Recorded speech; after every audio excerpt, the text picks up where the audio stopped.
I love Spider-Man Homecoming. I didn't necessarily love it the first time I watched it, but after watching it around 3 times, I can wholeheartedly say that it's my favorite MCU movie. I'm not saying it's necessarily the best MCU movie, but it's my favorite. And I think that the reason for that being is that Spider Man is just a really special character for me.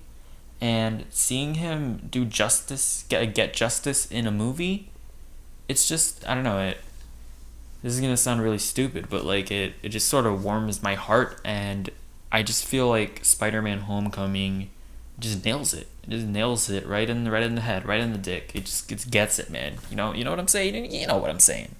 This movie gets right what I love about Spider-Man, and that's him being a teenager in high school and having to balance that with also being a superhero. It also really helps that Tom Holland feels like a kid. And he's not a teenager. I think he's like 20 now, but he still feels like a kid. Like Tobey Maguire was like 45 when they cast him in that first Spider-Man movie, and Andrew Garfield.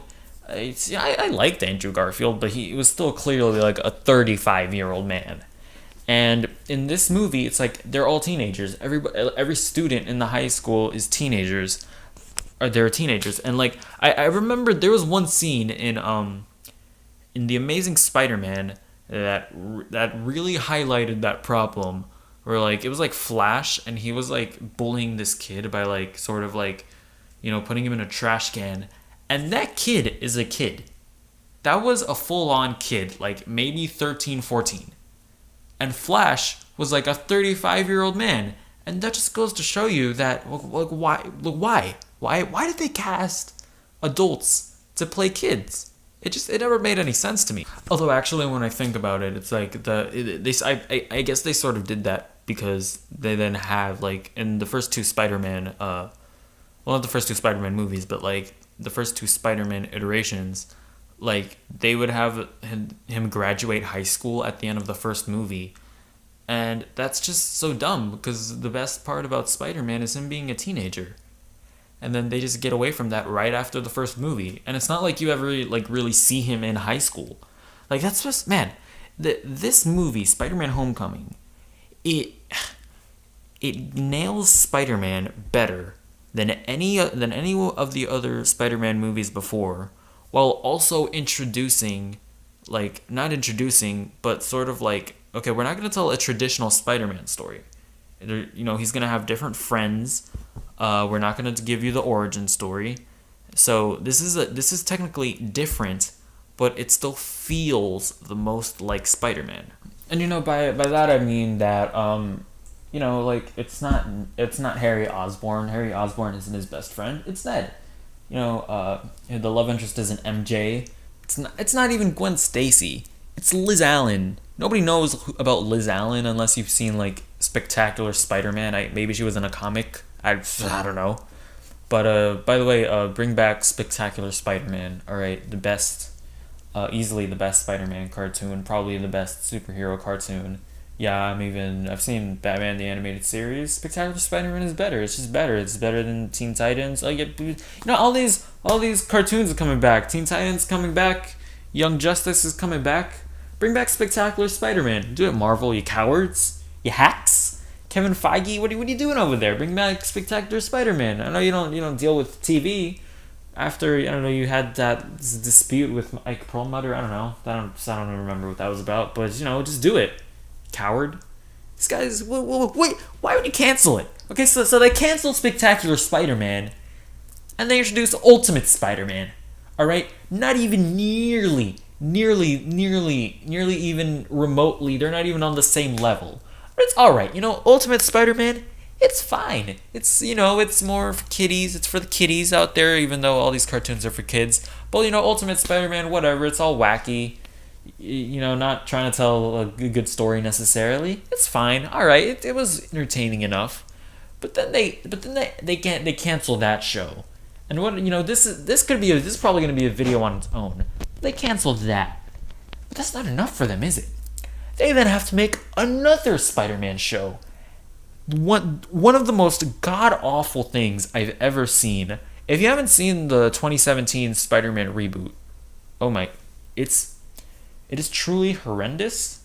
I was almost about to kill myself when I saw it, just because obviously I have no life, and I hold this fictional character so near and dear to my heart that I was gonna end my life because they made a cartoon for children that I didn't like.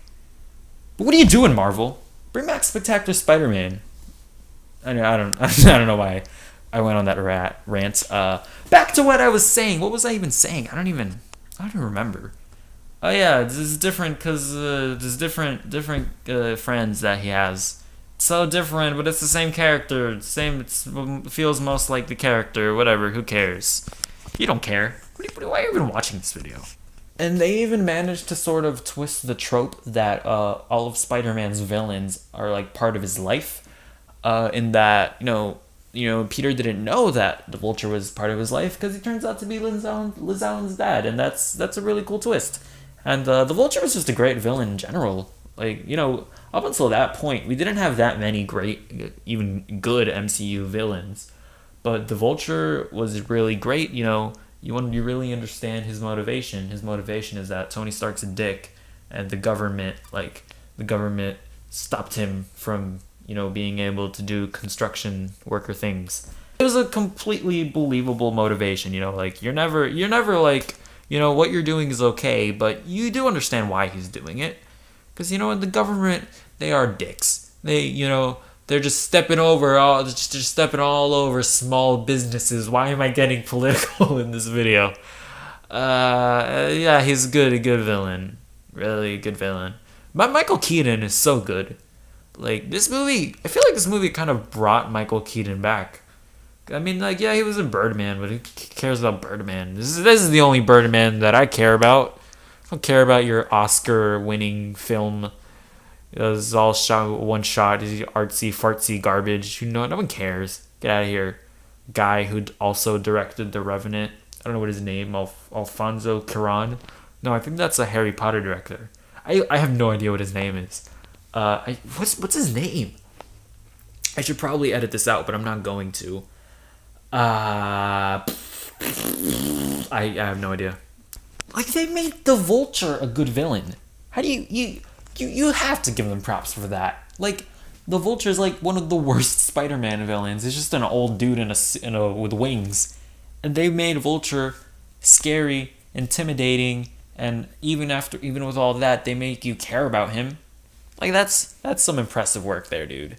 Even like it's just this movie's so good. It's so good. I like old Aunt May. I feel like she has her place, but at the same time, I kind of like Aunt May being, like, not just this, oh, I'm so old, let me tell you this story about me and Uncle Ben, how we were walking on the beach or whatever. Oh no, I'm so old, I'm gonna die, and any moment I could just be dead because I'm so old. Yeah, then Marissa Tomei, she's just, yeah, she's something. She sure is something. She's something. I also really like Flash because I don't know because I'm 18. I recently just graduated from high school, and like I don't know if this is just my experience, but I feel like there really aren't bullies, like old school bullies anymore. I don't know. Maybe I just didn't go to that bad of a school, but. And I went to like a normal public school, but yeah, like I really like this take of Flash where he's just a prick kid, and I knew a kid just like him.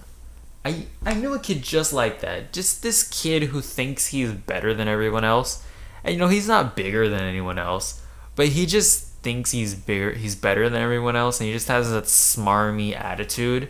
Like I love Flash in this movie because He's not just the old school bully like, oh, give me your lunch money. Oh, I'm gonna kick your ass. Bull, I'm gonna throw you in a trash can. Let me put you in your locker. Buh. He's just a prick kid. And you know what? He was an asshole, but I like that about him. Yeah, and it's just another example of them just sort of twisting things around, but it's still totally feeling like Spider-Man. And the movie's also really funny. I feel like most of the jokes just consistently land, but it also has heart. The movie has a lot of heart, and that's great. Like it's just a solid movie aside from it being a Spider-Man movie. Oh man, and like one of my favorite scenes is when he's stuck under the rubble and he has to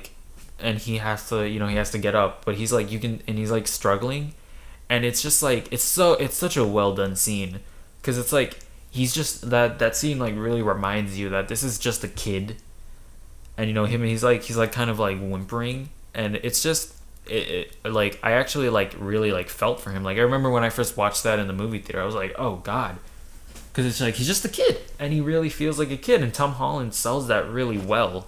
Like they do such a good job of like introducing Spider-Man into the MCU, but and having Iron Man be in the movie, but it's still totally being a Spider-Man movie. And oh man, it's so like Iron Man is so good. Like I feel like it was so smart having him in there because it's not, Uncle Ben isn't in there, because they don't want to retell the origin story.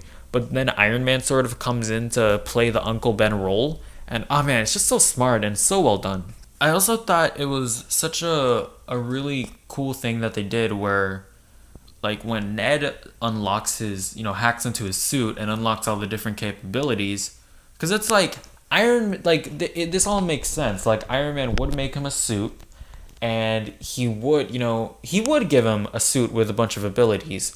But I love how they frame it in this movie that he's not ready for that yet, though, because it's like I don't want to see a movie where Spider-Man's just in an Iron Man suit. Like that's not really Spider-Man to me. And I feel like this movie frames it so well, where it's like it's logical to where like Tony would be preparing him for that, and they really emphasize here that Peter's not ready for this stuff yet. So yeah, that all that stuff was so great and so well done. Yeah, no, I mean this movie's great. It's so good, but I guess I'll talk about some of the stuff that I don't love about it. I don't love a lot of the action in it. Like none of it's bad or anything, but none of it really stands out. Like where like the MCU has some like incredible action, like Captain America, Winter Soldier, Civil War, all that stuff is great. I feel like the Iron Man movies did a bunch of really creative stuff with the Iron Man suits, and like none of the fights particularly stand out. Like they're all great. I think all the character moments with Spider-Man while he's fighting is really good. Like all the like him being quippy, that stuff's great because I feel like it's Spider-Man quippiness, real hit and miss. I feel like this movie nails it. But like none of the choreography was particularly great. Like none of it's bad, but none of it's great either. It's just there. But it's that stuff doesn't really bother me. I don't know. Like what else didn't I didn't love about the movie? Yeah, like I think I mentioned this before, but I didn't really love Liz Allen. I don't know. I just didn't really like her as a character or as a love interest. Like she was just kind of like, Peter, come hang out with me, blah. But she just wasn't interesting, Like the Liz Allen in Spectacular Spider-Man. Like at first she's just like this, this cheerleader that doesn't care about Spider-Man.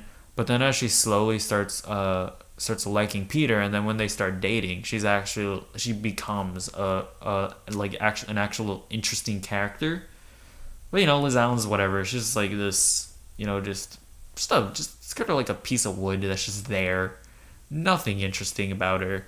But yeah, I don't know. What else did I like? See, I actually have to think about the stuff that I don't like about this movie.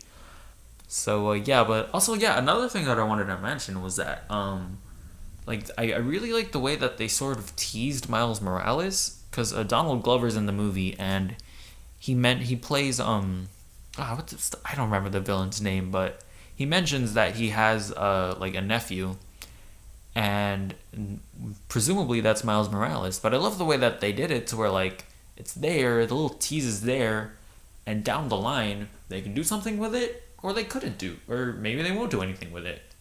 But it's just there, and that's really good world building, because world building to me isn't just shoving a bunch of things from different a bunch of things, like teasing things that are definitely gonna happen, and be like, this is happening. Like in Batman v Superman, where like they have the where like they hack into Lex Luthor's computer or whatever. I think it's like a flash drive that they get. I don't remember, but it's like where you see like a Flash, Aquaman, and Cyborg, and it's like, these are movies that are coming out. Like, that's not good world building. That's just your movie being an advertisement for other movies.